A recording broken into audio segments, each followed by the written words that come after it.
চিত্রনায়িকা অপু বিশ্বাসকে বিয়ে করার কথা স্বীকার করলেন চিত্রনায়ক শাকিব খান। স্বীকার করলেন ছেলে আব্রাহাম খান জয়ের কথাও।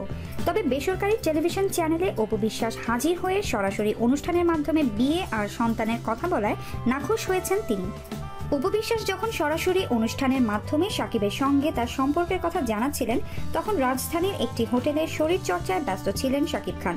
সেখান থেকে তিনি কথা বলেন।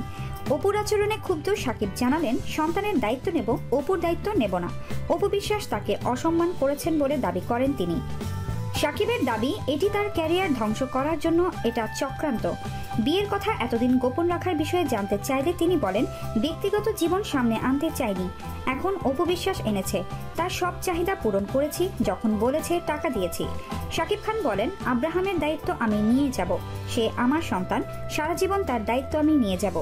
এর আগে একটি বেসরকারি টেলিভিশন চ্যানেলকে অপু বলেন, চিত্রনায়ক শাকিবের সঙ্গে বন্ধুত্বের সম্পর্ক বিয়ে পর্যন্ত গড়িয়েছে, তাদের একটি ছেলেও রয়েছে। তিনি বলেন, 2008 সালের 18 এপ্রিল তাদের বিয়ে হয়। শাকিবের ঢাকার বাসায় এই বিয়ে হয়। পরিবারের কাছের লোকজন সেই বিয়েতে উপস্থিত ছিলেন। বিয়ের সময় তার নাম রাখা হয় অপু ইসলাম খান।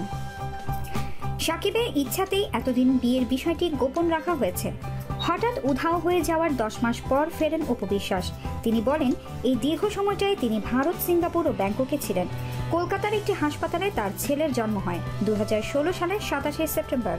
ছেলের নাম আব্রাহাম খান জয়। তিনি এসব কথা বলতে গিয়ে বারবার কান্নায় ভেঙে পড়েন।